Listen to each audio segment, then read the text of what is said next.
At Puma Punku, stone blocks fit with razor blade precision. Modern engineers with lasers cannot match this precision in granite. The mathematics encoded reveal knowledge we are only now rediscovering. Our ancestors were not primitive. They knew physics we have forgotten. Welcome to Sapiens Untold. If you enjoy these explorations of humanity's mysteries, please like and subscribe. Where are you listening from tonight? It's dawn at Göbekli Tepe in southeastern Turkey, and you're standing among 11,000-year-old megaliths that shouldn't exist. The air is cool and dry, carrying the scent of ancient dust, as the first light washes over monumental T-shaped pillars rising from the earth. You run your hand across the rough, weathered limestone, feeling the texture of history itself. These stones, some towering over 5 meters and weighing up to 16 tons, are not crude, simple constructions. They are intricately carved with vivid reliefs of foxes, snakes, boars, and birds, forming the earliest known temple complex built by what we conventionally call hunter-gatherers. Mainstream archaeology attributes these colossal achievements to organized community effort over long periods, using only primitive stone tools and immense human power for quarrying and erection. Yet, the sheer scale and precision of Göbekli Tepe, predating the invention of pottery, settled agriculture, and metallurgy by millennia, forces a profound rethinking. How did a society, supposedly without advanced social stratification or specialized labor, manage the logistics, engineering, and sheer manpower required to extract, transport, and erect thousands of tons of stone from distant quarries? Modern engineers admit that even with basic knowledge of levers and rollers, this would have been an extraordinary feat. The precise fitting of some pillars into their carved bases, without mortar, suggests a level of planning and execution that challenges our understanding of humanity's capabilities in the pre-pottery Neolithic period. The concentric circles of these T-pillars, deliberately buried and later uncovered, hint at a sophistication that extends beyond mere ritual. The orientation of some enclosures may even suggest early astronomical observation, a foundational knowledge far more advanced than typically ascribed to this era. We cannot replicate this today with only bone and stone tools, nor can we fully grasp the societal cohesion and technical understanding that made such an endeavor possible. What kind of collective knowledge did these primitive ancestors possess?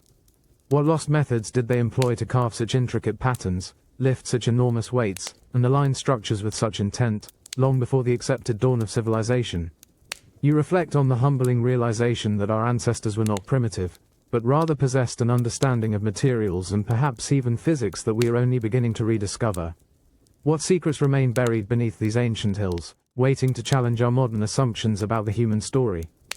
The cool air still holds the faint scent of dry earth as you return to Göbekli Tepe, your gaze now drawn to the intricate carvings adorning the T-shaped pillars. You trace the deeply incised outlines of a vulture, a scorpion, and various other animals on Pillar 43, often called the vulture stone. These aren't crude scratchings, they are sophisticated, three-dimensional reliefs, expertly chiseled into hard limestone. The precision of these carvings, especially the delicate features of the creatures, raises an immediate question: how were such details achieved with the primitive stone and bone tools believed to be available 11,000 years ago? Modern engineers admit that replicating this level of detail and depth on such a scale, without metal implements, would be a painstaking and immensely difficult task even with today's understanding of abrasive techniques. Mainstream interpretations suggest these carvings are purely symbolic, representing aspects of a complex shamanistic cosmology or early animal cults. However, alternative researchers have proposed a more profound, scientific function. They suggest the arrangement of these animal figures, combined with geometric symbols on the vulture stone, represents specific constellations and records a catastrophic event. A comet impact around 10,800 BC, an event known to have caused widespread climate change. The mathematics alone, required to map celestial bodies onto such a durable, public medium with such precision, suggests an astronomical knowledge far beyond simple observation. It implies a sophisticated understanding of precession and stellar movements, concepts typically attributed to civilizations millennia later. The very act of carving these complex narratives onto megalithic pillars, which were then erected and possibly even intentionally buried, speaks to an extraordinary dedication to preserving vital information. The engineering skill involved in sculpting such detailed reliefs onto stones weighing many tons, either before or after their careful placement, demonstrates an astonishing mastery of materials and tools we simply do not fully comprehend. We cannot replicate this today, even with our technology, without significantly more advanced tools than those supposedly available. You reflect on this profound mystery. What forgotten chapters of human ingenuity, what deep understanding of the cosmos, allowed our ancestors to encode such complex knowledge in stone, patiently waiting for us to decipher its meaning? The realization dawns that primitive is a profoundly misleading term for these master builders and astronomers. You stand before the scattered remains of Puma Punku, high in the Bolivian altiplano at nearly 13,000 feet, where the thin, biting wind whispers through colossal stone blocks. The air is crisp and cold, carrying the faint metallic tang of ancient mineral deposits. Here, amidst the ruins of what was once a grand, complex structure, you encounter stonework that frankly should not exist. Massive blocks of red sandstone and intricate pieces of grey andesite lie strewn as if tossed by an unimaginable force, yet their original craftsmanship speaks of an almost unbelievable precision. Your gaze falls upon one of the renowned H blocks, carved from hard andesite. You run your hand along its complex geometry, marveling at internal and external angles that meet with laser-precise accuracy, almost as if molded rather than carved. The cuts are so sharp, the surfaces so perfectly planed, that modern engineers admit achieving such tolerances, often within fractions of a millimeter, with known ancient tools is physically impossible. You try to slide a razor blade between two original fitted surfaces, and it simply won't go, a testament to a joinery that exceeds modern laser cutting capabilities. These interlocking features, designed to fit together like a giant, earthquake-resistant puzzle without mortar, challenge our understanding of stone masonry. Mainstream archaeological theory posits that these incredibly hard stones were shaped using harder abrasives like quartz or emery, combined with immense time and collective manpower. Yet, the scale of the undertaking, the sheer quantity of perfectly rendered shapes, and the absence of any visible tool marks consistent with such methods, push the boundaries of this explanation. Some of these andesite and red sandstone blocks weigh upwards of 130 tons, sourced from quarries over 90 kilometers away. The logistics alone of transporting such weights across rugged terrain at this altitude, then lifting and placing them with such flawless precision, defy current engineering models. Alternative interpretations suggest a lost technology, perhaps an understanding of material properties we have forgotten, or even advanced mathematical principles applied in ways we are only now beginning to conceptualize. Was there a method to soften stone, or to manipulate gravitational forces using harmonic frequencies, allowing these megaliths to be shaped and moved with ease? These aren't crude ancient attempts, they are masterworks that challenge our technological supremacy, echoing a worldwide pattern of impossible engineering.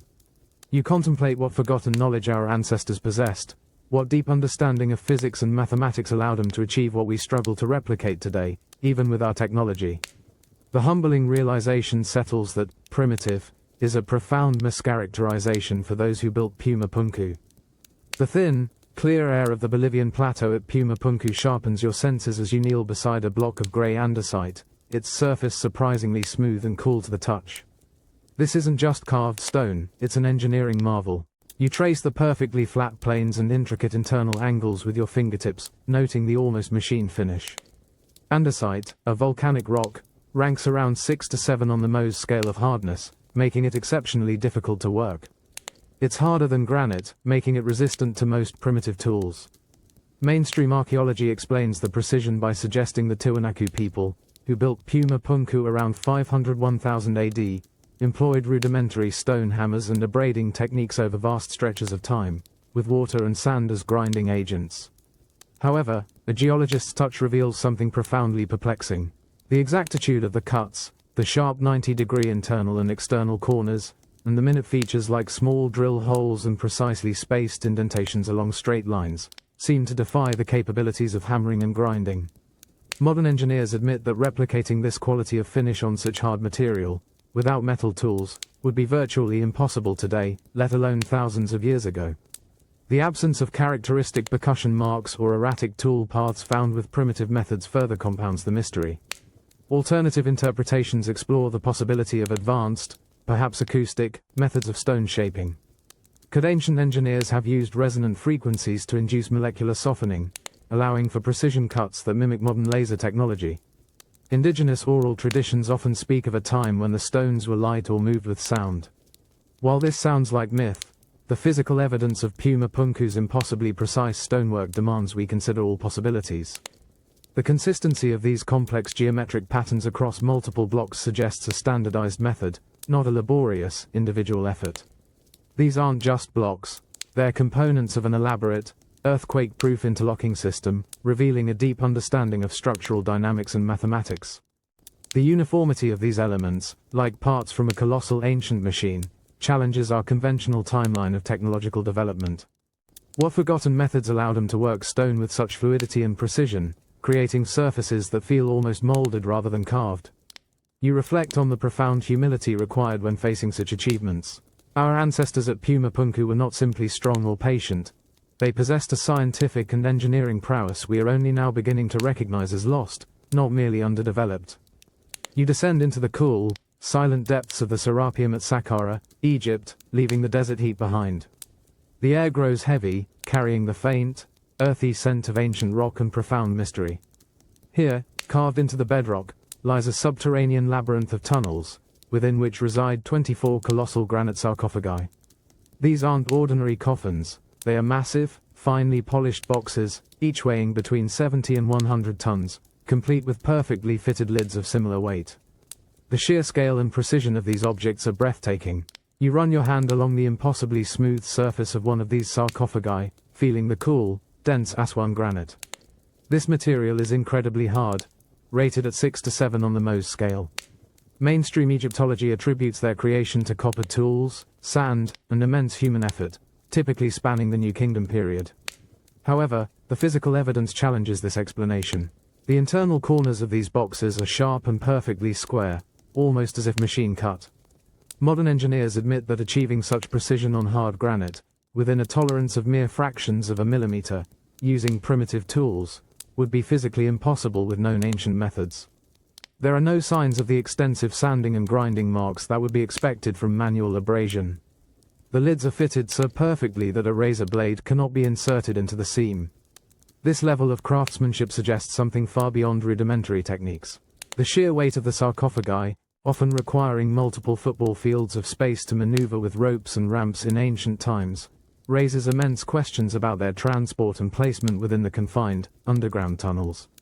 How were these multi-ton blocks extracted from quarries hundreds of kilometers away, moved across the desert, and then lowered and positioned with such accuracy in these tight passages? Alternative interpretations suggest a lost technology, perhaps an advanced understanding of resonant frequencies or sound, used to precisely cut and manipulate these colossal granite forms. The mathematics alone, encoded in the precise dimensions and perfect angles, hints at a sophisticated knowledge of geometry and engineering we've yet to fully rediscover.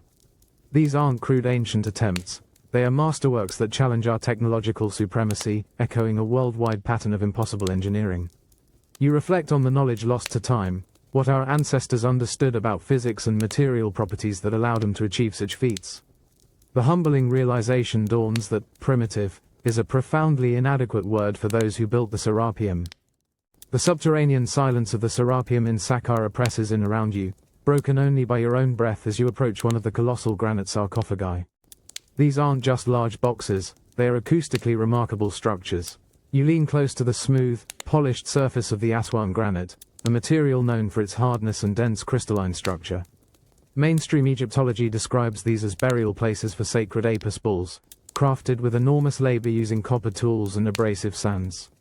However, the precise internal dimensions and the sonic properties of these chambers suggest a purpose far more sophisticated. If you were to gently tap the side of one of these immense boxes, a deep, resonant tone would emanate, a sustained vibration that fills the confined space. Engineers and acousticians who have studied these structures note that their internal dimensions and material composition create a natural resonant frequency. This isn't accidental. It speaks to an understanding of acoustics and vibrational physics that goes well beyond what we attribute to ancient Egyptian capabilities. Could these granite boxes, each weighing up to 100 tons, have been designed as true acoustic resonance chambers, capable of generating specific frequencies? Alternative interpretations propose that these chambers were not merely for burial. but for vibrational ceremonies or even to interact with the consciousness of those within or near them. The precise shaping of the hard granite, including its perfectly flat inner surfaces and sharply defined corners, would contribute to controlled acoustic properties. We cannot replicate this today with crude copper tools and sand, achieving such sonic precision within hard stone. The ability to manipulate sound and vibration for specific effects, including potentially altering states of consciousness, would require a profound understanding of physics, mathematics, and material science that we are only now beginning to grasp with modern technology. This global pattern of ancient sites exhibiting unexpected acoustic properties, from megalithic chambers in Malta to ancient temples, suggests a lost science. The Serapeum's granite boxes are not merely monuments to deceased animals, they are masterworks that challenge our technological supremacy. You reflect on the incredible implications. Our ancestors were not primitive, but possessed a knowledge of harmonics and energy that allowed them to shape stone, and perhaps reality, in ways we have forgotten. What deeper purpose did these resonant chambers serve, and what secrets of sound and vibration did the builders of the Serapeum truly understand? You descend into the cool, dark embrace of the Hal Saflieni Hypogeum in Malta, a sprawling subterranean complex carved entirely out of limestone. The air thickens with a damp, earthy scent, and the silence is profound, broken only by a subtle hum that seems to resonate within the very rock. This ancient necropolis and sanctuary, dating back over 5,000 years, is a marvel of prehistoric engineering, not merely for its scale but for its astonishing acoustic properties. As you explore its interconnected chambers, you notice the incredible precision of the carving, mimicking architectural elements like lintels and corbelled roofs, all meticulously sculpted from the living rock. Mainstream archaeology explains this as the result of immense labor using chert and obsidian tools, combined with a deep understanding of limestone's workability. However, the true enigma of the hypogeum emerges in specific chambers, particularly the oracle room, where a male voice speaking at a certain pitch resonates powerfully throughout the entire complex, creating a palpable, low-frequency vibration. You feel this vibration not just with your ears, but deep within your chest, a physical sensation that transcends mere sound. Acoustic scientists have measured this resonant frequency at around 110 to 111 Hz, a frequency known to have a tranquilizing effect on the human brain, impacting the prefrontal cortex and potentially shifting mental states towards meditation or trance. This isn't a happy accident. The architects of the hypogeum clearly understood principles of acoustic resonance and psychoacoustics, shaping the very rock to achieve specific sonic effects. Modern engineers admit that designing a space for such precise acoustic performance, using only primitive tools, would be an extraordinary, if not impossible, feat. Alternative interpretations suggest the hypogeum was deliberately designed as a profound sound chamber, where specific frequencies could be harnessed to facilitate altered states of consciousness, perhaps for spiritual or healing purposes. The mathematics alone, involved in shaping these intricate chambers to produce such precise resonant frequencies, hints at a lost science of sound and vibration. These aren't crude ancient attempts, they are masterworks that challenge our technological supremacy. You reflect on what profound knowledge our ancestors possessed about the interplay of sound, architecture, and human physiology. The humbling realization dawns that primitive utterly fails to describe the builders of this resonant marvel. Deep within the Hal Saflieni Hypogeum, you stand in the hushed embrace of the oracle chamber, a space meticulously carved from solid limestone. The air here feels alive, subtly thrumming with an almost imperceptible vibration that precedes any audible sound. You speak a word, and the resonance is immediate, a deep, pervasive hum at around 110 to 111 Hz that envelops you, vibrating through your bones, not just your ears. The experience is profoundly sensory, causing a distinct shift in your perception, a tranquilizing effect that whispers of ancient ritual and profound intent. Mainstream archaeology credits the construction to the patient, laborious efforts of Neolithic people, slowly chipping away at the soft limestone with chert tools. While limestone is workable, the consistent and precise curvatures, arches, and cavities found within the oracle chamber, designed to amplify and sustain specific low frequencies, are not incidental. Modern acoustical engineers admit that replicating such a controlled sonic environment, capable of producing such a precise and consistent resonant frequency, would be a complex challenge even with today's advanced modeling software and precision tools. The architects of the hypogeum engineered this space for sound. Alternative researchers propose that this precise acoustic tuning was a deliberate application of a lost science, an ancient understanding of harmonic frequency manipulation. The mathematics alone, involved in designing a chamber where sounds at 110 to 111 Hz resonate so powerfully, suggests an advanced comprehension of architectural acoustics and psychoacoustics, the study of how sound affects the human mind and body. This particular frequency is known to influence brain activity, potentially enhancing meditation, creativity, or even inducing altered states of consciousness. It's a compelling thought. Our ancestors understood how to use sound as a tool to unlock different mental landscapes. The oracle chamber is not a crude cavern, it is a meticulously crafted instrument. We cannot replicate this today with only primitive tools and empirical guesswork. It demands sophisticated design and construction. This global pattern of acoustic resonance chambers in ancient sites suggests a forgotten chapter in human ingenuity, where sound was not just heard but felt, utilized, and understood as a fundamental force. You reflect on the humility required to acknowledge that primitive is a gross misrepresentation. What profound secrets about sound, consciousness, and the very fabric of reality did the builders of the Hypogeum once command, knowledge we are only now, haltingly, beginning to remember. The relentless sun of Aswan beats down as you stand in a vast granite quarry, the air shimmering with heat, the ground beneath your feet a testament to monumental ancient ambition. Here, etched into the bedrock, lies the colossal, unfinished obelisk of Hatshepsut. It stretches nearly 42 meters long, estimated to weigh around 1,200 tons. A single piece of hard Aswan granite, abandoned mid-quarrying due to a crack. The sheer scale is dizzying, a tangible monument to a forgotten struggle against stone and gravity. You walk its length, running your hand into the channels painstakingly carved around its form. Mainstream Egyptology states that ancient Egyptians quarried these monolithic structures using dolerite pounders to chip away at the granite, followed by abrasive sands to smooth and polish. The evidence here is striking. Thousands of small indentations consistent with continuous pounding are visible. This method demands unimaginable time, vast manpower, and constant rotation of workers. Modern engineers admit that to extract a piece of granite this large, with such uniform channels, would be an immense undertaking even today, with modern equipment. The significant crack that ultimately led to its abandonment raises a critical question. If they possessed such advanced knowledge, why did this happen? Perhaps it illustrates the extreme limits of even their known capabilities, a reminder of the colossal failures inherent in such monumental projects using primitive tools. Yet, the existence of successful obelisks, some even larger, transported hundreds of miles and erected, still baffles modern logistics experts.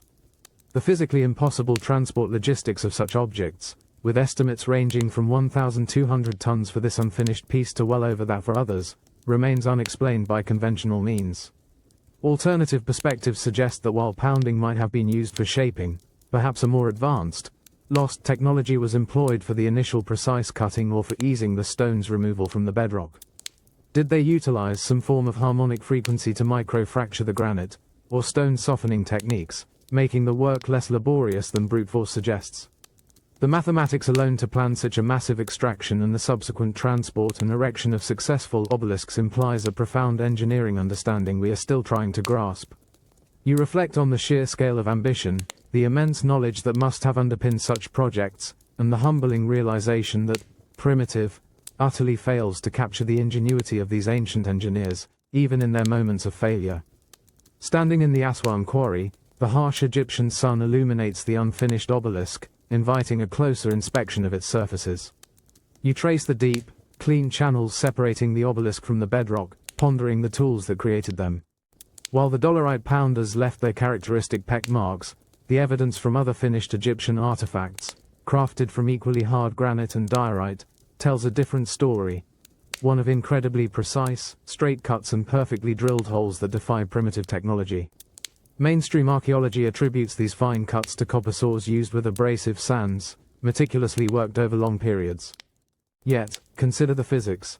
A copper saw, being significantly softer than granite, would quickly deform and dull. To cut deep into granite would require constant resharpening or replacement, and the process would inevitably leave distinct, uneven striations. You examine numerous finished granite blocks from other sites, observing surfaces so smooth and flat, with perfect corners, that they resemble modern machine work. We cannot replicate this today, even with our technology, without diamond-tipped tools or precision laser cutters, if we were limited to copper and sand. Alternative researchers propose that a lost technology involving advanced abrasives, or even sonic or vibrational tools, was utilized.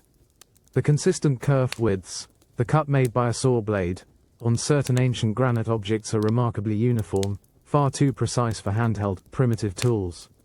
Furthermore, core drill holes found in granite exhibit spiral grooves and consistent diameters, suggesting a rotational drilling method far more advanced than a hand-turned copper tube with sand. The mathematics alone, implied by such consistent and precise cutting, points to an engineering methodology beyond simple brute force and patience. This is a worldwide pattern. From the precision cuts at Puma Punku to the granite work in Egypt, the physical evidence challenges the conventional narrative of primitive tool capabilities. These aren't crude attempts, they are masterworks that speak of a profound understanding of material properties and unknown cutting techniques. What lost knowledge did our ancestors possess that allowed them to slice and shape granite with such apparent ease? You reflect on the humbling realization that primitive utterly fails to capture the ingenuity and scientific understanding of these ancient artisans, whose mastery of stone remains a profound mystery we are only now beginning to confront. The pre-dawn chill of the Salisbury Plain bites through the air as you stand amidst the monumental sarsen and bluestone circles of Stonehenge. A quiet anticipation fills the space as the eastern horizon begins to lighten, a pale gold creeping over the ancient landscape. You feel the rough, weathered surfaces of the megaliths, some weighing up to 50 tons, feeling their cool, timeless presence. Mainstream archaeology dates Stonehenge's primary construction phases from around 3000 to 2000 BC, attributing its creation to Neolithic and Bronze Age peoples using immense human effort, ropes, rollers, and basic stone tools for shaping. As the sun crests the horizon on the summer solstice, a single, golden beam of light pierces through the monumental sarsen arch, striking the central altar stone with breathtaking precision. This exact astronomical alignment, occurring only once a year, is no accident. It demonstrates an incredibly sophisticated understanding of celestial mechanics and the mastery of engineering required to orient massive stones with such accuracy. The mathematics alone, required to predict and then build to accommodate such a precise solar alignment over millennia, suggests a deep knowledge of geometry and observational astronomy. The construction itself presents formidable challenges. The larger sarsen stones, some weighing 30 to 50 tons, were transported over 30 kilometers from Marlborough Downs. Even more perplexing are the bluestones, weighing up to 4 tons each, brought from the Preseli Hills in Wales, a distance of over 200 kilometers across land and sea. How are these immense weights transported and then precisely erected, some with mortise and tenon joints, mimicking advanced carpentry in stone? Modern engineers admit that replicating this today, even with our technology, would be a significant logistical feat. Alternative interpretations suggest the builders possessed not only advanced astronomical knowledge but also an understanding of Earth energies or even lost methods of weight manipulation. This precise alignment, a common feature in megalithic structures worldwide, points to a global pattern of ancient peoples with profound astronomical and mathematical capabilities. You reflect on the sheer genius of these primitive ancestors, whose engineering masterwork functions as a timeless celestial clock, silently recording the movements of the cosmos. What knowledge about the universe did they possess that we've so profoundly forgotten? The cool, damp air of the Salisbury Plain still clings to the ancient stones of Stonehenge as you shift your focus from the grand sarsen circles to the smaller, enigmatic bluestones. These stones, weighing up to 4 tons each, hold a unique allure. You run your hand over their smoother, often mottled surfaces, feeling the slight resistance of their harder composition compared to the sarsens. Mainstream archaeology notes their distinct geological origin in the Preseli Hills of Wales, a staggering 200-kilometer journey.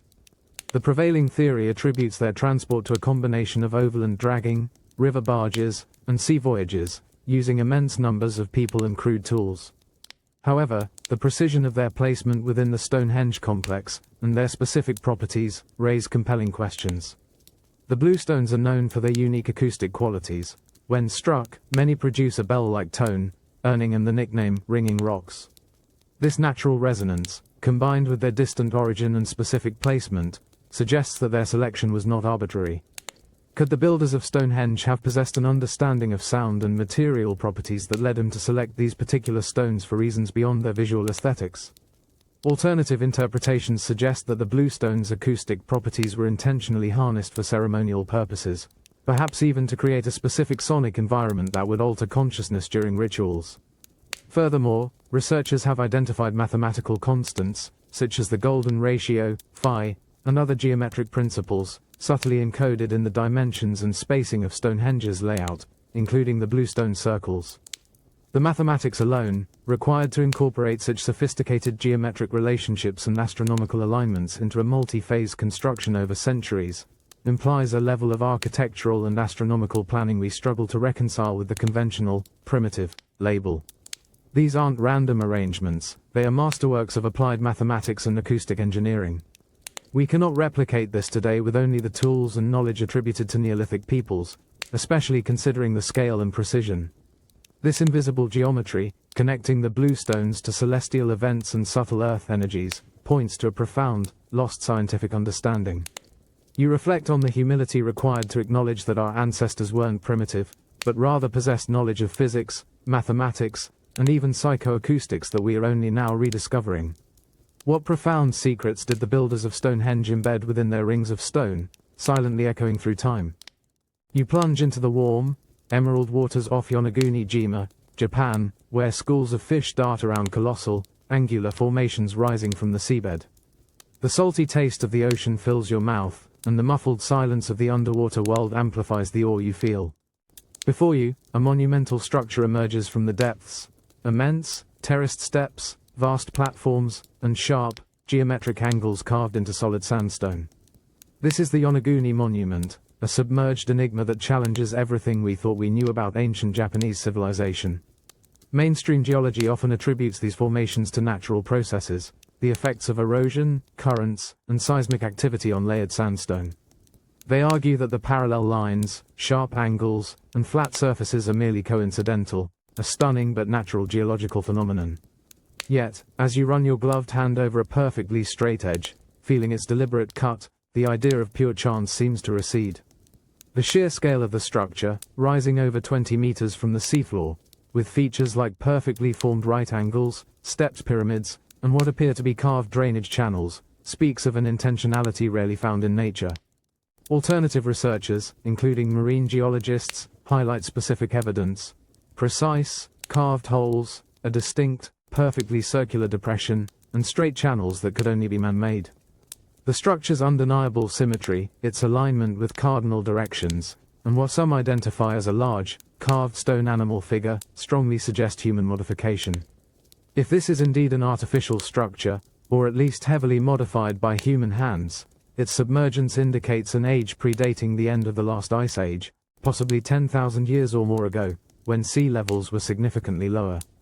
This would mean a sophisticated civilization existed in this region millennia before conventional history allows. The sheer difficulty of constructing such a monumental complex, or even carving it from bedrock, without advanced tools and submerged underwater, is physically impossible with known ancient techniques. This structure challenges our technological supremacy. You reflect on the humility required to acknowledge such a profound mystery. Our ancestors may have possessed knowledge of engineering and construction we have completely forgotten, capable of creating masterworks that defy our modern understanding, leaving us to wonder what secrets lie hidden beneath the waves. The gentle sway of the current carries you around the immense formations of the Yonaguni Monument, a submerged structure that continues to fuel a vigorous debate between marine geologists and archaeologists. The water is clear, allowing light to penetrate and illuminate the curious angles of the sandstone, highlighting the core of the controversy. Are these the capricious works of nature, or the unmistakable remnants of an ancient, unknown civilization? Mainstream geology emphasizes the natural processes that shape rock formations over millennia. Currents carving parallel grooves, seismic activity creating fissures, and erosion accentuating natural bedding planes. They point to the composition of the sandstone, prone to linear fracturing, and argue that all observed features, however striking, can be explained by geomorphological forces.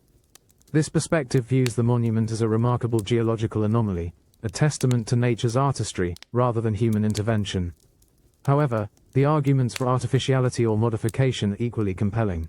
You notice distinct evidence: perfectly straight steps, precisely carved right angles, perfectly perpendicular walls, and flat, planar surfaces that stretch for tens of meters.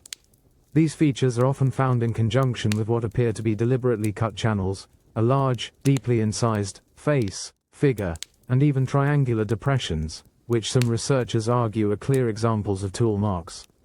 The sheer consistency of these geometric shapes across a structure over 100 meters long and 25 meters high is statistically improbable for natural formation alone. Modern engineers admit that to carve such a monumental structure from solid bedrock with such precision, even on land, would be a staggering undertaking. The mathematics alone, implied by the recurrent geometric shapes and potential alignments, strongly suggests intelligent design. If artificial, its depth indicates it was constructed when sea levels were significantly lower, placing its origin at least 10,000 years ago, pushing back the timeline for complex human architecture in this region by thousands of years. We cannot replicate this today underwater without highly advanced robotics and tools, let alone with primitive implements. You reflect on the profound implications of this debate. What knowledge about ancient seafaring, construction, and deep history are we overlooking if we dismiss the evidence of artifice? The humbling realization that primitive is an insufficient descriptor deepens as you contemplate the possibility of lost civilizations capable of such monumental feats. A soft, cool mist hangs in the air as you walk among the endless rows of megaliths at Carnac, Brittany, France. The morning fog lends an ethereal quality to the thousands of standing stones, their weathered surfaces damp and rough under your touch. This isn't a small cluster, it's a monumental arrangement of nearly 3,000 menhirs, or standing stones, aligned in precise rows that stretch for kilometers across the landscape. Dating back to around 4500 BC, this prehistoric site dwarfs many other megalithic structures in sheer scale and complexity. Mainstream archaeology suggests that these stones, some weighing many tons, were quarried locally, then transported and erected using simple levers, ropes, and rollers, requiring immense communal effort over centuries. This explanation speaks to the incredible dedication and organizational skills of Neolithic peoples. However, the precision of the alignments, the sheer number of stones, and their systematic arrangement in multiple parallel lines, raises questions about the underlying intelligence behind such a vast undertaking. The transport logistics alone, of moving thousands of multi-ton stones, across varied terrain, and then standing them upright, is a colossal engineering challenge. Modern engineers admit that replicating this today, without modern machinery, would be an extraordinary feat of logistics and physics. Alternative interpretations propose that Karnak served as a giant, sophisticated astronomical observatory, far more complex than simple calendrical markers. The alignment of the stone rows with specific astronomical events, such as solstices, equinoxes, and lunar cycles, is a subject of ongoing study. The mathematics alone, involved in planning such extensive and precise alignments, over such a vast area, suggests an advanced understanding of geometry, surveying, and celestial mechanics, concepts typically attributed to later civilizations. Could these endless rows also interact with invisible telluric energies, or form a giant acoustic landscape? These aren't random arrangements, they are masterworks that challenge our technological supremacy, echoing a worldwide pattern of impossible engineering and advanced astronomical knowledge. What profound understanding did our primitive ancestors possess about the cosmos, about mathematics, and about working with the Earth, that allowed them to orchestrate such an immense and enduring monument? You reflect on the humility required to acknowledge that humanity's past holds knowledge we have lost, and that the word primitive is a profound mischaracterization for those who built Karnak. The mist has thinned at Karnak, revealing the full grandeur of the megalithic alignments, a landscape shaped by thousands of standing stones. You trace the lines of these ancient markers, feeling the subtle undulations of the earth beneath your feet, observing how the rows stretch with astonishing precision across the natural contours of the land. Mainstream archaeology considers these alignments to be ritualistic spaces, perhaps used for processions or as territorial markers, with any astronomical significance being rudimentary at best, achieved through simple observation and empirical knowledge. However, a closer look at the patterns reveals a profound, almost invisible geometry. Researchers have meticulously charted the positions of the thousands of menhirs, uncovering complex mathematical relationships within their arrangements. These aren't random placements, the stones are often situated at precise intervals, and their groupings form sophisticated geometric figures when viewed from certain points. The mathematics alone, encoded in these arrangements, suggests an understanding of advanced geometry and surveying techniques that far exceeds what is typically attributed to Neolithic cultures. Alternative interpretations propose that Karnak functions as a vast, open-air astronomical computer, not just for basic solar events but for charting the intricate cycles of the Moon, which are far more complex to predict. Some researchers suggest that the alignments record the 18.6-year lunar standstill cycle, requiring generations of precise observation and sophisticated mathematical computation. This level of astronomical alignment and geodetic precision would require an understanding of spherical trigonometry and advanced mathematics that would challenge even many modern surveyors. We cannot replicate this today, with only primitive tools, without a deep theoretical foundation. This sophisticated network of stones, with its subtle mathematical constants encoded in every dimension, presents a worldwide pattern. From the precise angles of the Great Pyramid to the stellar alignments of Machu Picchu, ancient peoples across continents shared a profound understanding of the cosmos and the mathematics that govern it. You reflect on the incredible intelligence and dedication of these ancestors, whose masterwork at Karnak challenges our technological supremacy. What profound knowledge of astronomy, mathematics, and even Earth's energies did they possess? A lost science awaiting our humble rediscovery. The realization that primitive is a profoundly inaccurate term deepens with every stone. The humid air of Maharashtra, India, is thick with the scent of ancient stone and verdant earth as you stand before the Kailasa temple at Ellora Caves. Your breath catches, this is not a built structure in the traditional sense, but a colossal, multi-story temple complex carved downwards from a single, massive piece of living basalt rock. You run your hand over its intricately detailed surface, feeling the cool, hard stone, carved with astonishing precision into pillars, sculptures, and vast halls. Dating to the 8th century AD, mainstream archaeology attributes its creation to King Krishna I of the Rashtrakuta dynasty, a monumental project executed over decades by hundreds of skilled sculptors and laborers using chisels, hammers, and picks. This narrative highlights the incredible dedication and artistic prowess of ancient Indian artisans. However, the sheer scale and methodology defy conventional understanding. The temple required the removal of an estimated 400,000 tons of rock, not from a quarry, but from the mountain itself, starting from the top and working downwards. This subtractive architecture is inherently more complex than additive construction. Modern engineers admit that designing and executing such a colossal feat, starting from the apex and working downwards to create a perfect, symmetrical temple, is a masterclass in spatial planning and structural engineering that would challenge even today's technology. The precision of the carvings, the architectural symmetry, and the intricate details, including multi-story structures and exquisite mythological reliefs, demonstrate an almost impossible level of foresight and planning. How did they calculate the exact amount of rock to remove to ensure the stability of the remaining structure, avoiding collapse? The mathematics alone, involved in such a reverse engineering process, suggests advanced knowledge of load-bearing capacities and geological stress. Alternative interpretations question how this incredibly hard basalt could be carved with such astonishing detail and speed using only rudimentary iron tools. Were there lost techniques for softening stone, or acoustic methods to weaken the rock? This is a construction technique we cannot replicate today with such artistic and engineering mastery. You reflect on the profound mystery of Kailasa, a true masterwork that challenges our technological supremacy, echoing a worldwide pattern of impossible engineering. What lost knowledge did our ancestors possess? What understanding of physics and mathematics that allowed them to sculpt a mountain into a temple? The humbling realization dawns that primitive is a profoundly inadequate word.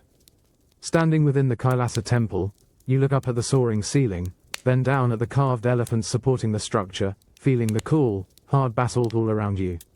This isn't just a building, it's a monumental sculpture in reverse, a triumph of negative space architecture, where everything removed defines what remains. The sheer audacity of this method, carving an entire multi-story temple, complete with courtyards and intricate carvings, from the top of a mountain down to its base, is what truly baffles modern engineers. Mainstream historians emphasize the dedication of the Rashtrakuta dynasty and generations of skilled artisans, patiently chipping away at the basalt rock with iron chisels, picks, and hammers. The colossal project, spanning over a century, is presented as a testament to manpower and persistence. However, the engineering challenges of such a subtractive construction are immense. Unlike additive building, where mistakes can be corrected, every single cut here is permanent. There is no possibility of error. The initial design required a complete, three-dimensional mental blueprint of the final structure, down to the minutest detail of its intricate carvings and load-bearing elements, before a single piece of rock was removed. Alternative researchers ask how such an incredibly complex structural design was conceived and executed without collapse. How did they calculate the exact amount of rock to leave for pillars, roofs, and walls, ensuring structural integrity for centuries? The mathematics alone, involved in such a precise reverse engineering process, suggests a profound knowledge of statics, dynamics, and advanced geometry. Modern engineers admit that even with today's sophisticated CAD software and geological analysis, planning and executing a project of this scale and complexity would be a monumental undertaking, fraught with peril. The concept of carving downwards, shaping the interior and exterior simultaneously, is a construction technique we cannot replicate today with such artistic and engineering mastery, or with such primitive tools. This is a masterwork that challenges our technological supremacy, echoing a worldwide pattern where ancient builders display an understanding of physics and engineering that seems lost to us. You reflect on the humility required to confront such an enigma. Our ancestors were not primitive.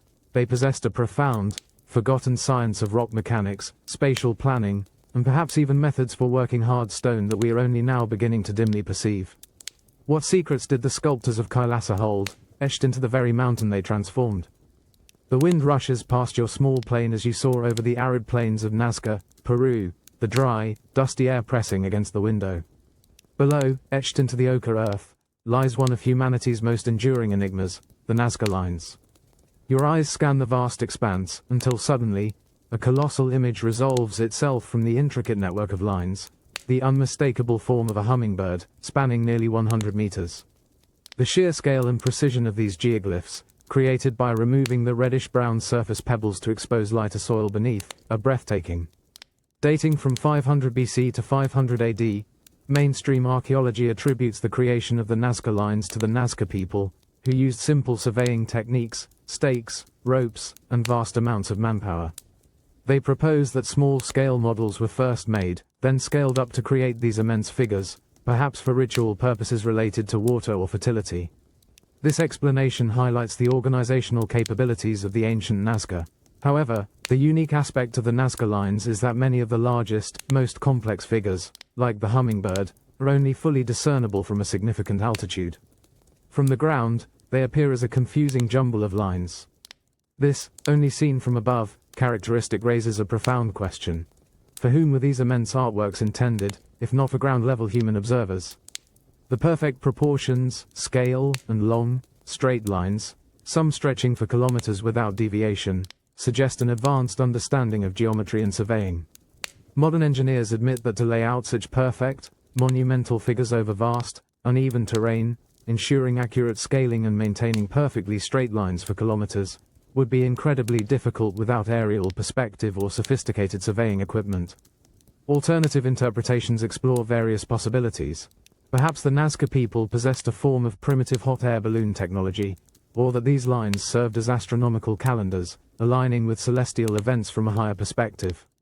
The mathematics alone, involved in accurately projecting these complex designs onto such a large, topographical canvas, implies a level of advanced geometrical understanding we typically attribute to much later civilizations. These are not crude ancient attempts. They are masterworks that challenge our technological supremacy, echoing a worldwide pattern of impossible engineering. You reflect on the humility required to confront such an enigma. What lost knowledge did our ancestors possess? What understanding of perspective, mathematics, and even flight, that allowed them to etch messages to the sky? The realization that primitive is a profoundly inadequate word deepens with every line.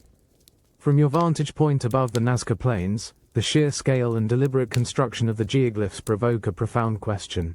For whom were these monumental artworks truly intended? The dry, warm air of the plateau offers a pristine canvas, ensuring the line's remarkable preservation. Mainstream archaeological explanations focus on ground-level observation.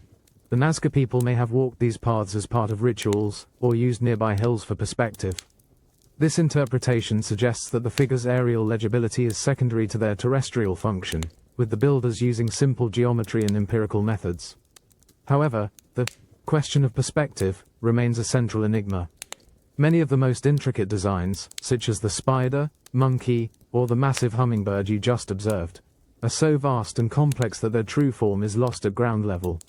You notice how the straight lines, often stretching for miles, maintain perfect rectilinearity across undulating terrain, a feat of surveying that would be challenging even with modern equipment.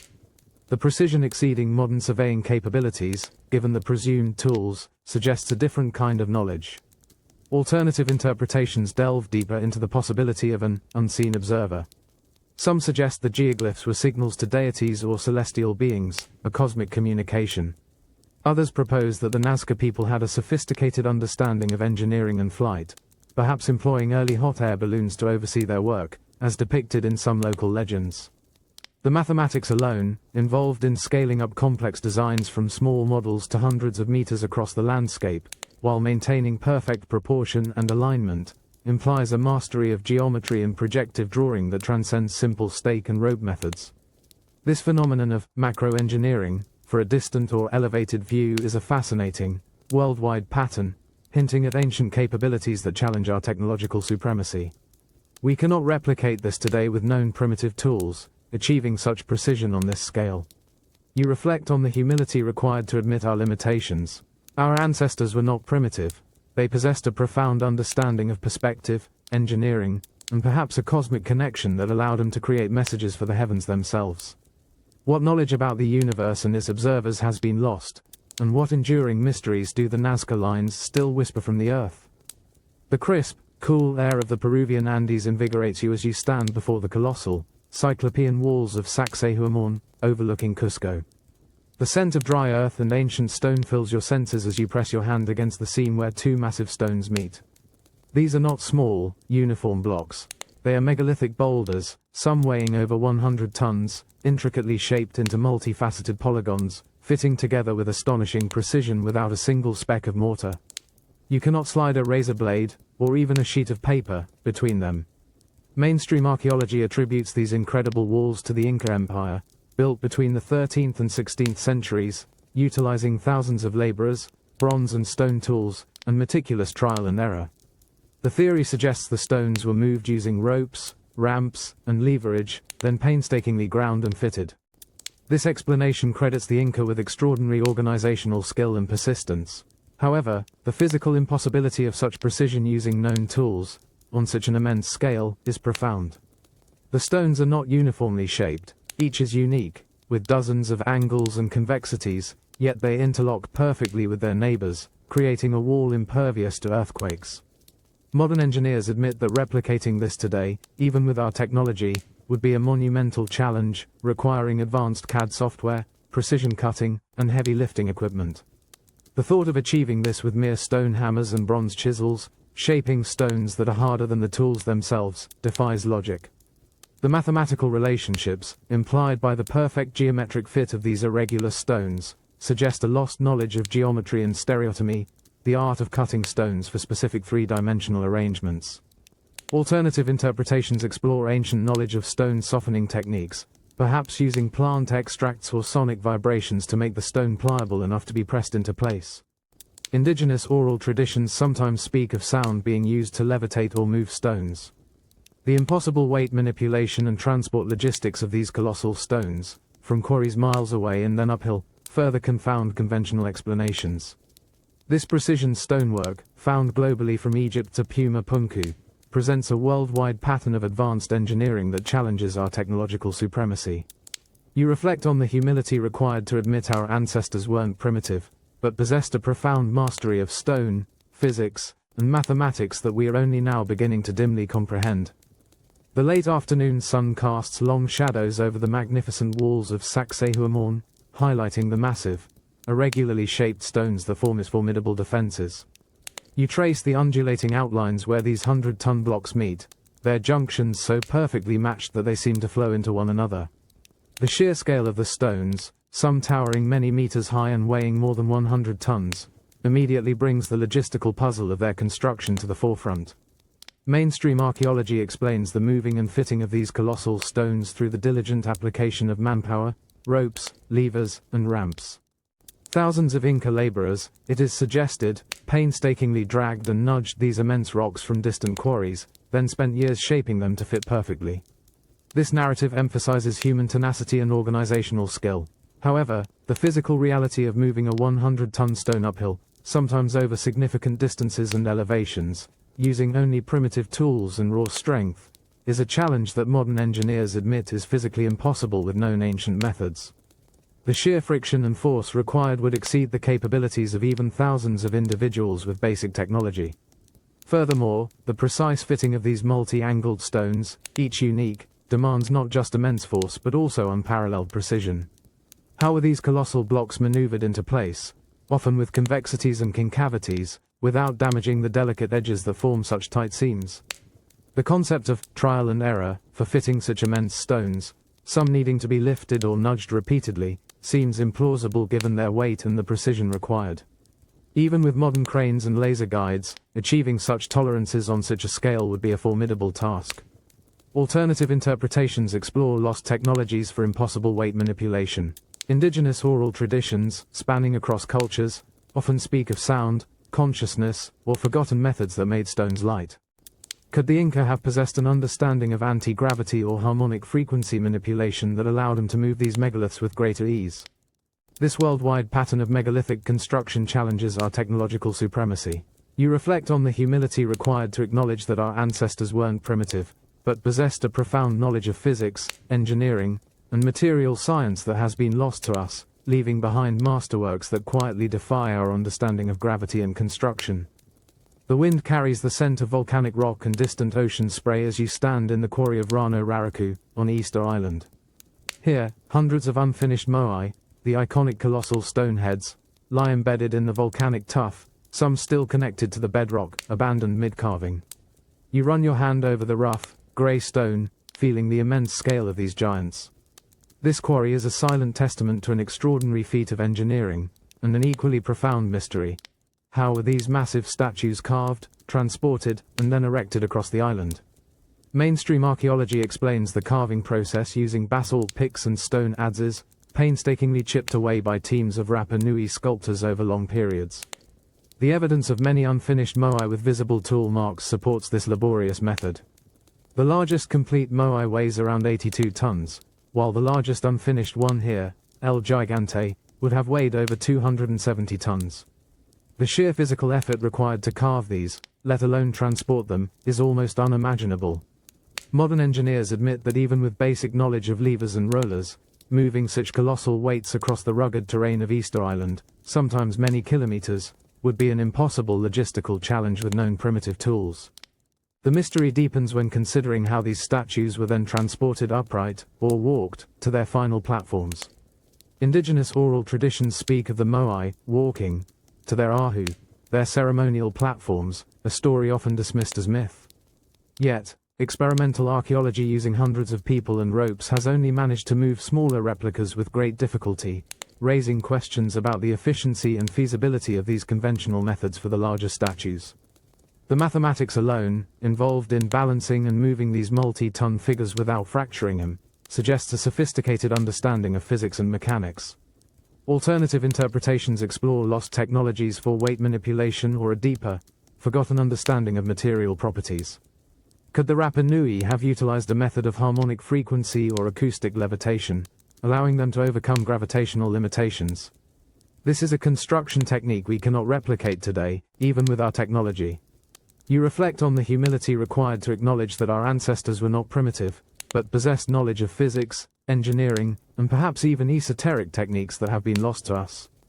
The abandoned giants of Rano Raraku stand as a silent, profound challenge to our understanding of humanity's true capabilities. The soft whisper of the wind across Easter Island's volcanic plains seems to carry the echoes of ancient stories, especially when you consider the enigmatic moai. You walk past a partially buried statue, its stone face weathered by centuries, and think of the central riddle. How were these multi-ton figures moved from the Rano Raraku quarry to their final resting places, often many kilometers away? Mainstream archaeological theories, supported by experimental archaeology, propose a method of walking the moai upright, using ropes and rocking motions, or dragging them horizontally on sledges. This is attributed to a massive, coordinated effort by hundreds of islanders, showcasing impressive ingenuity and communal labor. However, the Rapa Nui's own oral traditions offer a different, more mystical explanation. They speak of a spiritual power, Mana**, or a wise woman named Miru, who commanded the Moai to walk themselves to their platforms. While often interpreted as allegorical, these legends hint at a forgotten method, perhaps one not reliant on sheer brute force. The archaeological record shows many fallen Moai along ancient roads, some broken as if the process failed, while others stand upright, half buried, as if they simply stopped mid-journey. This presents conflicting evidence for conventional, walking, theories. Some positions are difficult to explain by simple rocking. Alternative interpretations explore the possibility that the walking refers to a technique involving harmonic frequency manipulation or acoustic levitation. Could a profound understanding of vibrational physics have allowed the Rapa Nui to temporarily reduce the effective weight of the stones, making them easier to maneuver? The physics of resonant frequencies, while esoteric, is increasingly understood in modern science. The mathematics alone, involved in engineering a method to move statues weighing up to 82 tons with minimal damage across uneven terrain, suggests a profound practical and theoretical knowledge that transcends simple ropes and rollers. These are not crude ancient attempts, they are masterworks that challenge our technological supremacy. We cannot replicate this today, moving such immense, delicate structures across an island without modern machinery, and even then, with difficulty. This widespread pattern of impossible weight manipulation in ancient sites globally suggests a lost science. You reflect on the humility required to consider that primitive is a profound mischaracterization. What knowledge about gravity, vibration, and material properties did our ancestors on Easter Island once possess, knowledge we are only now, haltingly, beginning to rediscover through their enduring stone giants? You descend into the cool, dark crypts beneath the magnificent Temple of Hathor at Dendera, Egypt. The air grows thick with the scent of ancient stone, and the low light casts long, dancing shadows on the walls. Here, in these hidden chambers, you discover enigmatic reliefs that have baffled scholars for centuries. The Dendera Light. You trace the intricate carvings with your fingertips, feeling the smooth sandstone, trying to decipher the scene depicting elongated, bulbous objects resembling giant light bulbs, often held by figures and connected by cables to a power source. Mainstream Egyptology interprets these carvings symbolically, as representations of creation myths. The light bulbs are seen as lotus flowers from which a snake, representing Horus, emerges, symbolizing life and rebirth. The cables are often explained as stylized lotus stems, and the power source as a D-jade pillar, a symbol of stability, or a priest making an offering. This explanation places the reliefs firmly within a religious and mythological context, consistent with ancient Egyptian beliefs. However, the striking visual resemblance to modern electrical components, specifically Crookes tubes or Geissler tubes, early forms of electric discharge lamps, has led alternative researchers to propose a more radical interpretation, that the ancient Egyptians possessed an advanced, forgotten technology related to electricity or some form of ancient illumination. The detailed depiction includes what appears to be a filament inside the bulb, an insulator at the base, and a cable connecting it. Furthermore, the absence of soot or smoke residue in many of the deepest, darkest tombs and chambers, where torches would have been necessary for carving and painting, lends credence to the idea of a cleaner, unknown light source. Modern engineers admit that crafting such precise carvings in permanent darkness with only oil lamps would be exceedingly difficult, and the lack of carbon deposits is a curious anomaly. The mathematics alone, involved in shaping such objects, or designing a system of non-combustion illumination, suggests a lost understanding of physics. These aren't crude ancient attempts, they are masterworks that challenge our technological supremacy. You reflect on the humility required to acknowledge that our ancestors were not primitive, but possessed knowledge of physics and engineering, perhaps even electrotechnology, that we are only now rediscovering. What profound secrets about light and energy did the builders of Dendera once understand, secrets perhaps etched into these very stones? Deep within the crypts of Dendera, the Dendera Light, reliefs continue to hold your gaze, presenting a compelling visual debate. You lean closer, examining the details of the so-called bulb, noticing the clear representation of a serpent emerging from a lotus flower, a deeply significant motif in ancient Egyptian cosmology. Mainstream Egyptology firmly places these reliefs within the realm of religious symbolism, explaining the scenes as depictions of the creation story, with the snake representing the divine essence and the lotus symbolizing primordial creation, from which life and light emerge. The D-jade pillar, a recurring element, is understood as a symbol of stability and the backbone of Osiris, signifying renewal and power. However, the intriguing details continue to spark scientific curiosity. If purely symbolic, why such precise anatomical representation of the bulb and cables, distinct from other stylized plant motifs? The question of how such deep, intricate chambers and tombs were illuminated during their construction and decoration remains. The persistent absence of soot marks from torches or oil lamps in many ancient Egyptian structures, including these crypts, is a physical anomaly. If symbolic, the chosen imagery is remarkably prescient in its resemblance to later electrical technology, which is a curious coincidence. Alternative researchers propose that the Dendera light may represent a lost technology, hinting at an understanding of electricity or some form of non-combustion lighting. They point to the Baghdad battery, an ancient artifact found in Iraq, which, when properly configured, is capable of producing a small electrical current.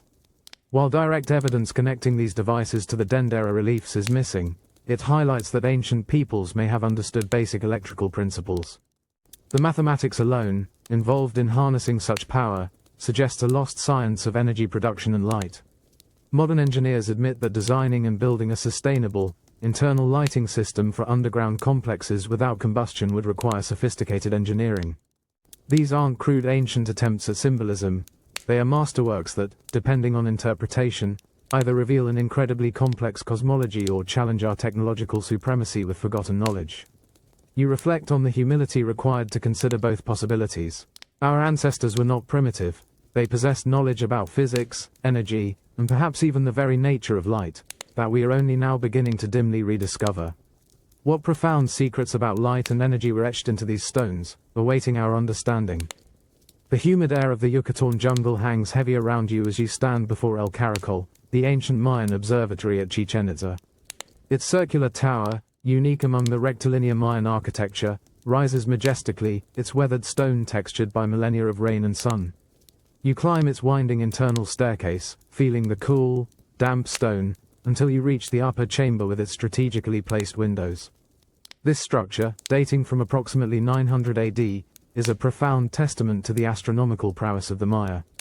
Mainstream archaeology interprets El Caracol as a sophisticated astronomical observatory, built by the Maya using empirical observation, calendrical knowledge, and sophisticated architectural planning.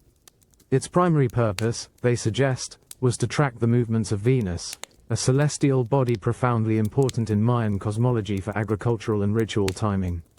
The windows and sightlines are believed to correspond to the extreme positions of Venus on the horizon, allowing for precise astronomical measurements with basic tools and keen observation.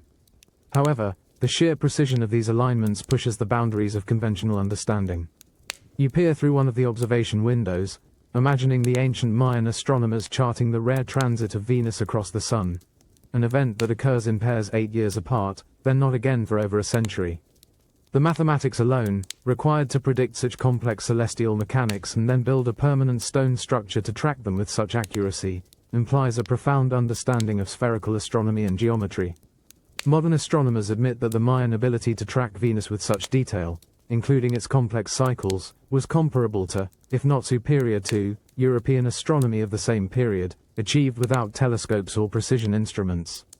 Alternative interpretations suggest that the Mayan understanding of the cosmos was far more advanced than typically assumed, perhaps even encompassing knowledge of planetary orbits and mechanics that we are only now fully rediscovering. This precision alignment, a pattern seen across many ancient cultures, points to a global, shared understanding of celestial movements. These aren't crude ancient attempts, they are masterworks that challenge our technological supremacy. You reflect on the humility required to acknowledge that our ancestors were not primitive, but possessed a profound knowledge of the universe, mathematics, and engineering that we have lost, encoded in the silent stones of El Caracol. From the observation tower of El Caracol at Chichen Itza, the humid jungle air barely stirs, yet the mind races with the profound complexities embedded within its architecture. You examine the various alignments through the remaining openings, realizing this structure is more than a simple calendar. It is a testament to the Maya's intricate understanding of celestial mechanics. Mainstream Mayan scholarship attributes their advanced calendrical system and astronomical prowess to centuries of meticulous naked-eye observation and sophisticated mathematical computations, particularly in tracking the cycles of Venus. Their Dresden Codex records planetary movements with astonishing accuracy. However, the precision of El Caracol's alignments, especially those corresponding to the extreme northerly and southerly settings of Venus, demonstrates a level of engineering and astronomical sophistication that challenges our understanding of pre-telescopic societies. The mathematics alone, required to predict and then precisely orient a permanent stone structure to track such complex planetary phenomena, including the irregularities of Venus's orbit, implies a deep theoretical and practical knowledge of spherical astronomy. Modern astronomers admit that the accuracy of these alignments, considering the crude tools available, is extraordinary. It required centuries of data collection, mathematical models, and architectural foresight to integrate this knowledge into stone. Alternative researchers suggest that the Mayas' astronomical knowledge might have been even more profound, perhaps extending beyond observation to encompass a sophisticated understanding of planetary mechanics and cosmic cycles that allowed them to predict events like eclipses with remarkable precision. The golden ratio and other mathematical constants are subtly encoded in Mayan architecture and art, hinting at a deep connection between their artistic, spiritual, and scientific understanding of the universe. This worldwide pattern of advanced astronomical alignments, from Stonehenge to the Giza pyramids, suggests a shared, ancient scientific heritage.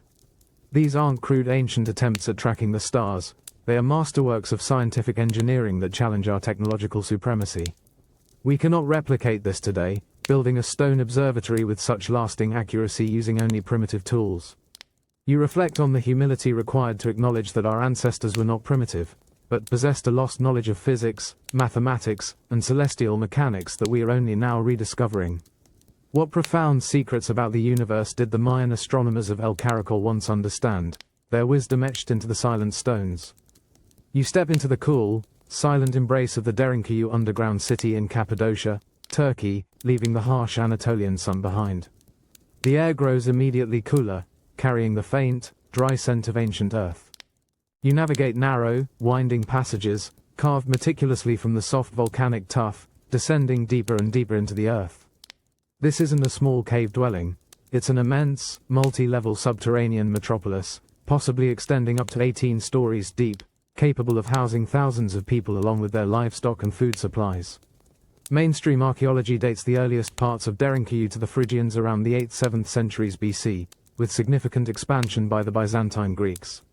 It is believed to have served as a refuge during invasions, a massive, hidden city carved using basic tools like picks and shovels, relying on immense communal labor and sheer perseverance.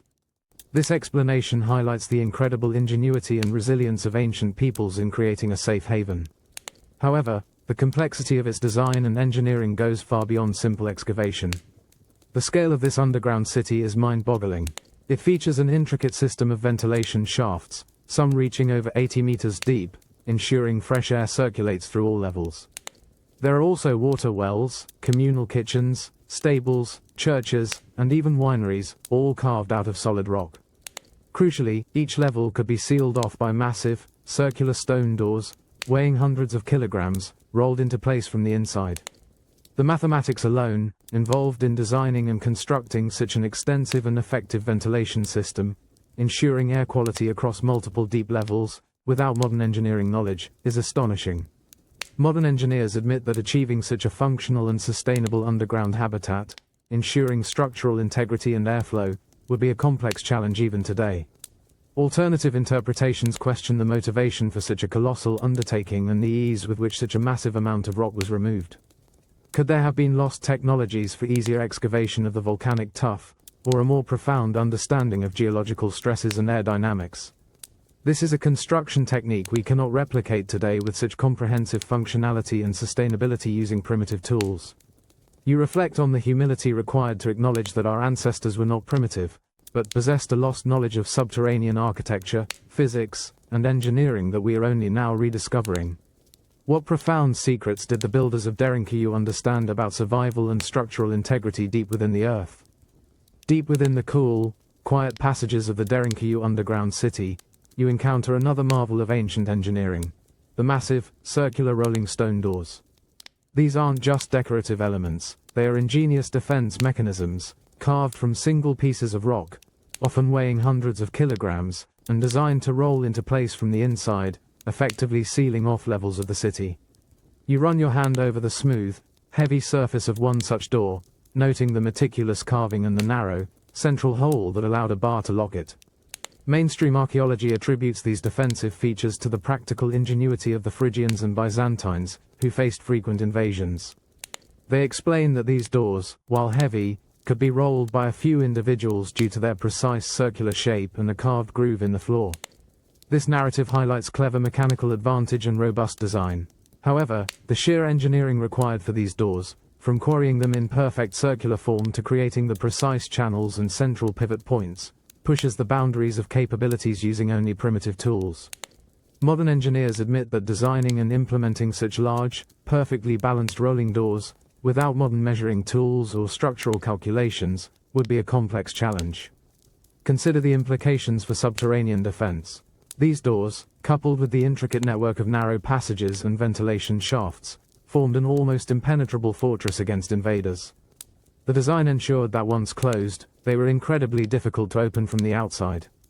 The mathematics alone, involved in ensuring the perfect circularity for smooth rolling and the precise weight distribution for ease of internal operation, suggests an advanced understanding of mechanics and material properties.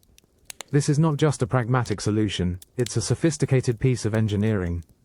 Alternative interpretations question how the builders achieved such precision in carving and balancing these massive stones deep underground, in low light.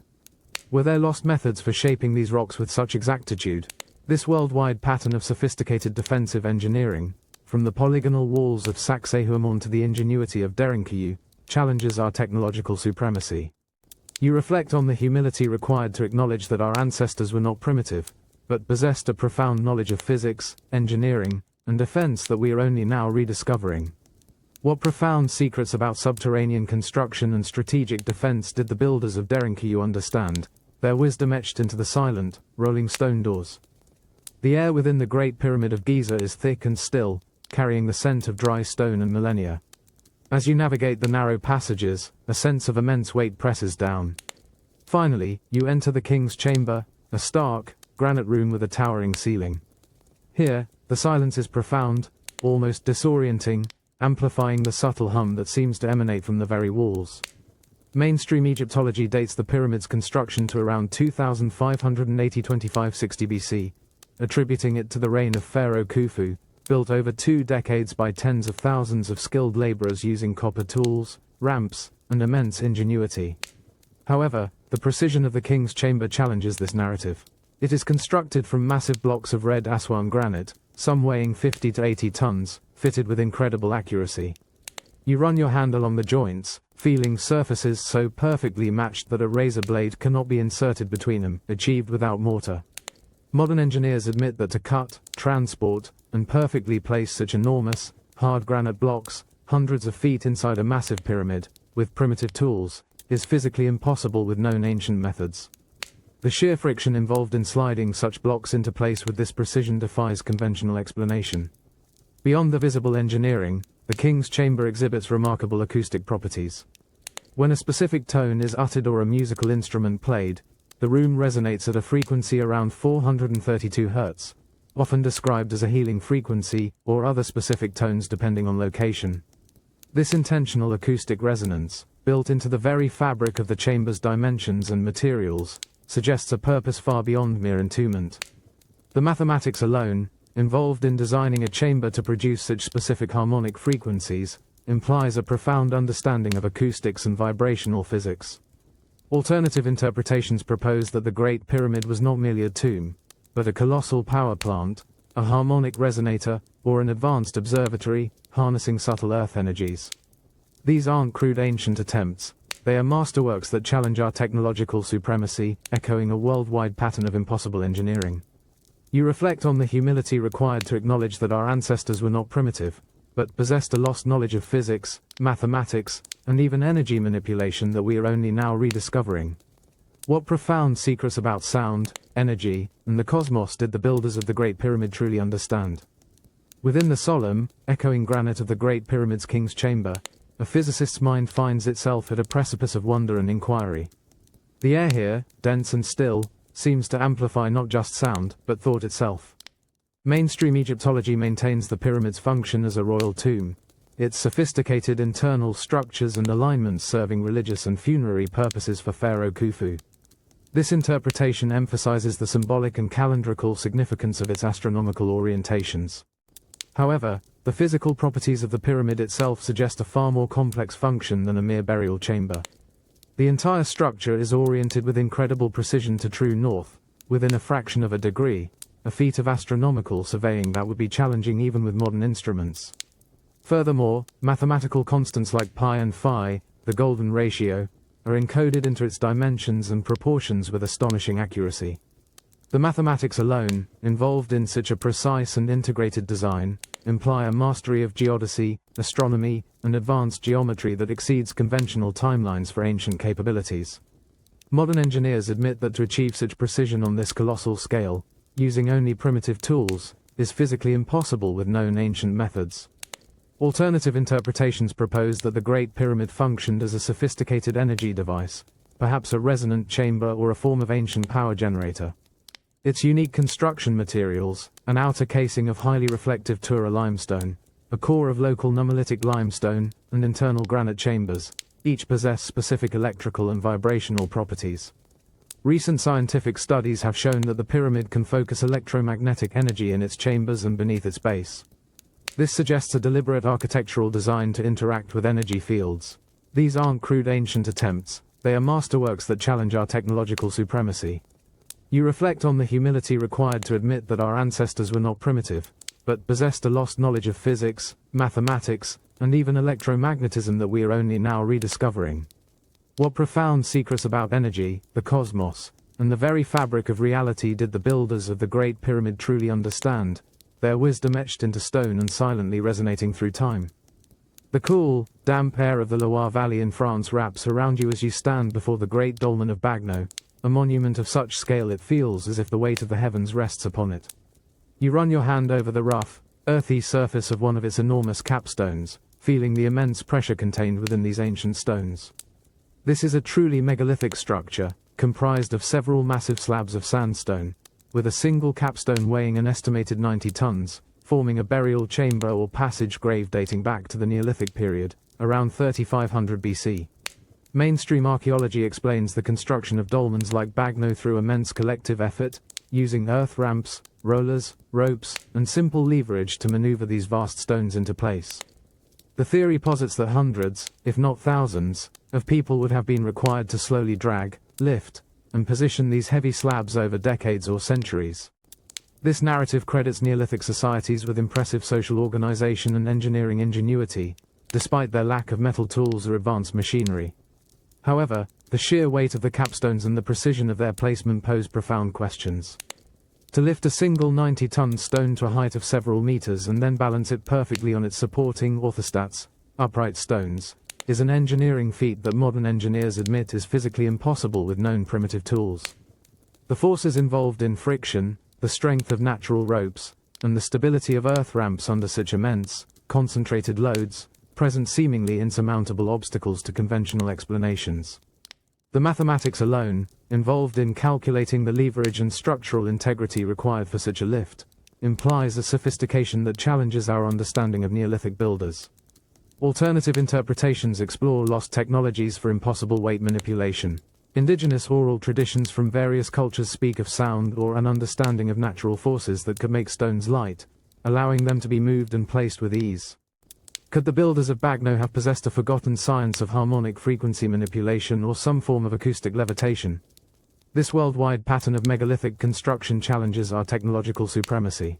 You reflect on the humility required to acknowledge that our ancestors were not primitive, but possessed a profound knowledge of physics, engineering, and perhaps even esoteric techniques that have been lost to us, leaving behind masterworks that quietly defy our understanding of gravity and construction.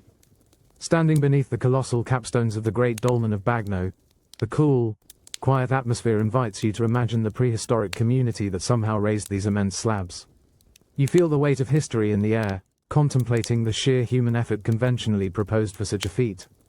Mainstream archaeology relies on the earth ramp theory, that the builders constructed massive sloping earthen mounds against the upright support stones, dragged the capstones up the ramps with ropes and rollers, and then removed the earth once the capstones were in place.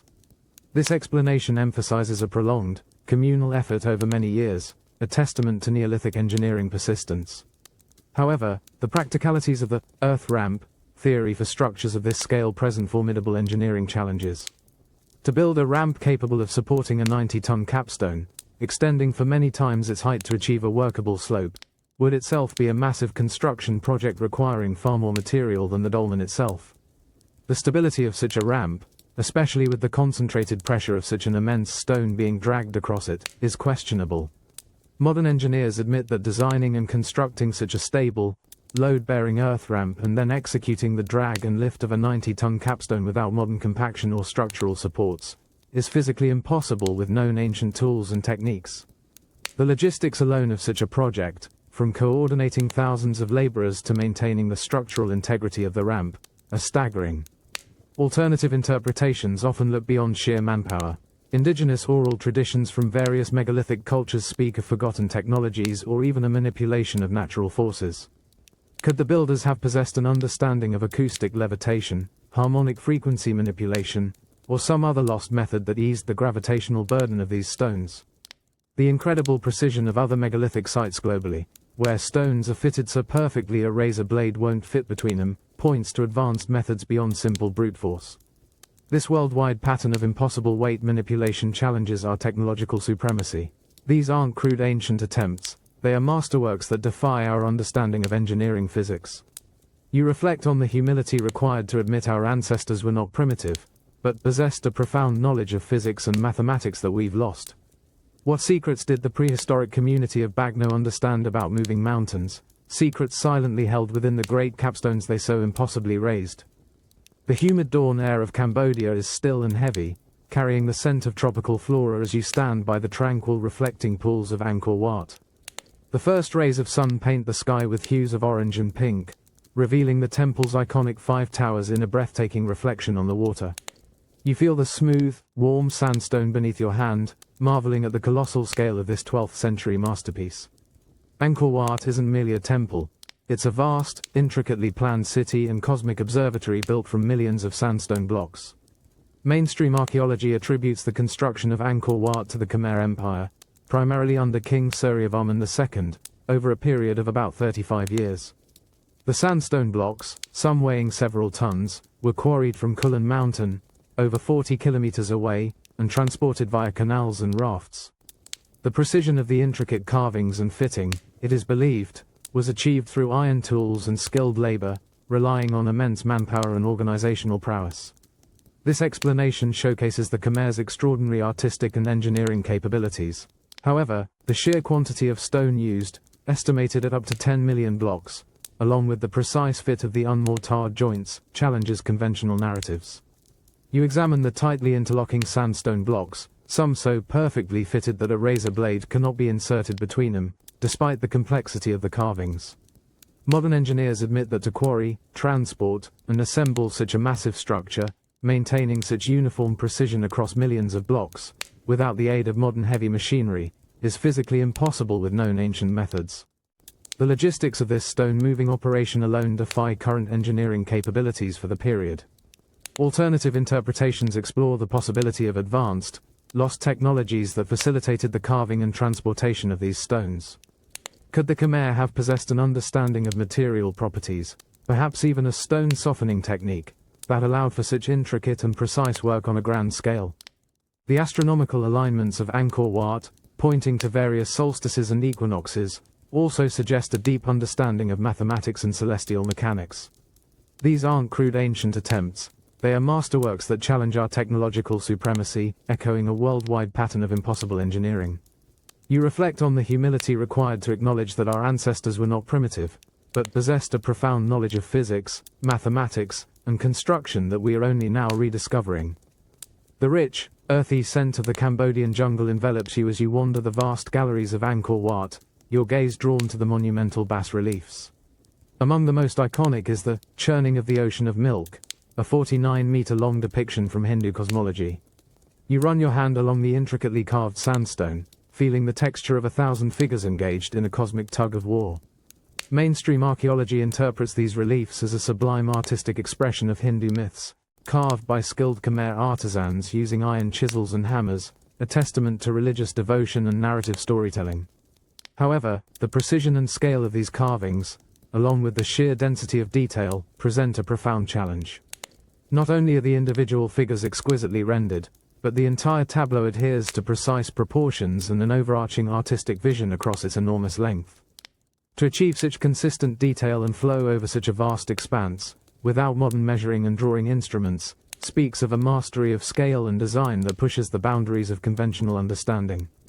Modern engineers admit that crafting such a continuous, complex narrative in hard sandstone, maintaining perfect perspective and proportion over 49 meters, would be an extraordinary feat of artistic engineering today.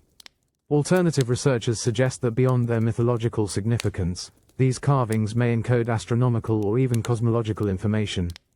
The churning of the ocean of milk could represent celestial movements, with the devas and asuras symbolizing constellations or planetary bodies. The geometry and arrangement of the figures, and their subtle mathematical relationships, may encode specific constants or astronomical cycles.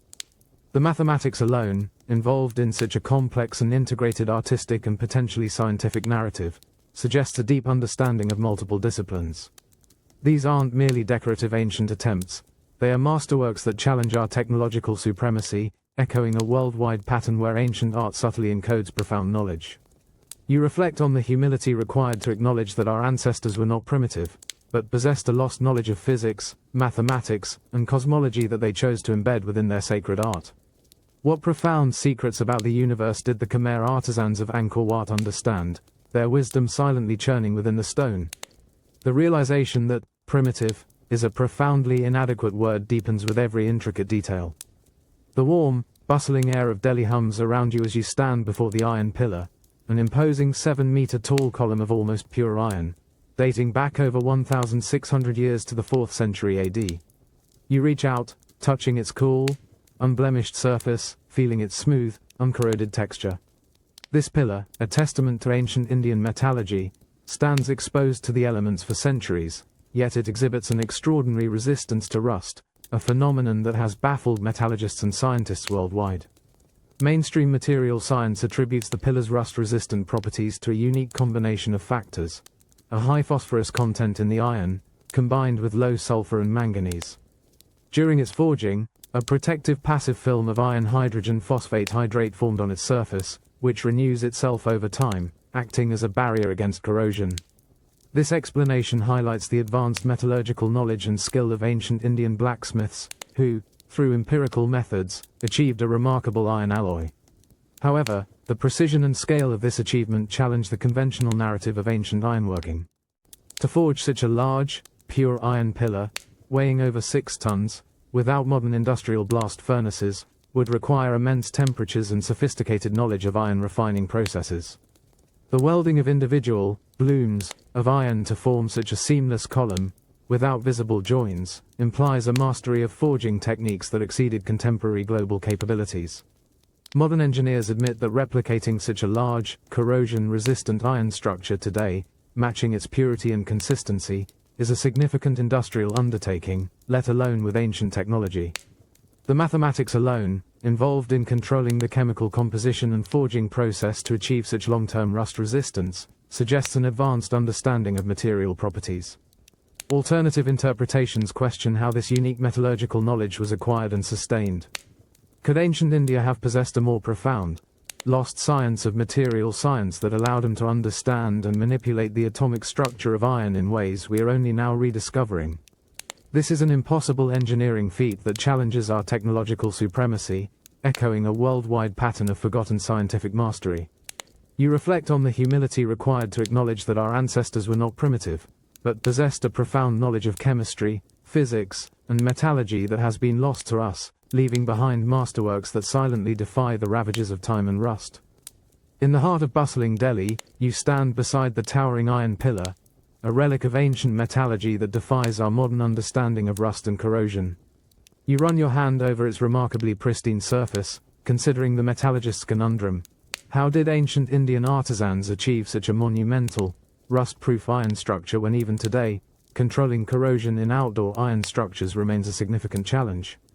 Mainstream metallurgical analysis highlights the pillar's unique composition: a very high phosphorus content, around 0.25%, low sulfur content, and a unique method of forging that created a protective layer of misoete, iron hydrogen phosphate hydrate, on its surface.